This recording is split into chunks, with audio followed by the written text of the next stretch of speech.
च्या जनतेसाठी खूप दुःखद आणि कठीण दिवस आहे. महाराष्ट्राचा एक तरुण नेता त्यांनी या महाराष्ट्रामधले आमच्यासारखे अनेक तरुण घडवले.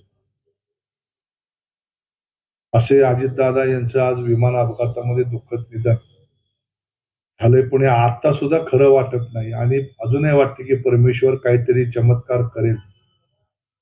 दुर्दैवानं ते घडणार नाही हे माहित आहे, पण तरी सुद्धा मन अजून स्वीकारायला तयार नाही.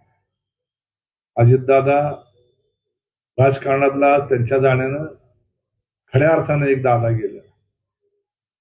आम्हा सगळ्या तरुणांचा एक थोरला भाऊ म्हणून ज्यांनी आम्हाला मदत केली, सहकार्य केलं.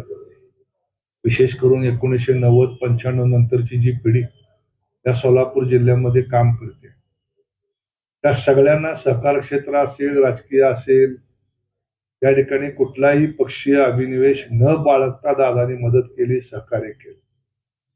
निवडणुकीचं राजकारण सोडून विधायक राजकारण कसं करावं, सामाजिक चळवळी कशा कराव्यात, हे अजितदादांनी आम्हाला शिकवलं. अजितदादांच्या जाण्यानं खूप मोठं नुकसान झालंय. व्यक्तिशः माझ्या कुटुंबामध्ये मग कुठलाही सुखाचा किंवा दुःखाचा प्रसंग असेल, त्या प्रत्येक प्रसंगामध्ये दादा आमच्या पाठीमागे उभा राहिले, आमच्या बरोबर होते. मग दादाच्या जाण्यानं स्वतःच्या कुटुंबातली व्यक्ती गेली अशा पद्धतीच्या भावना आज निर्माण झाल्या.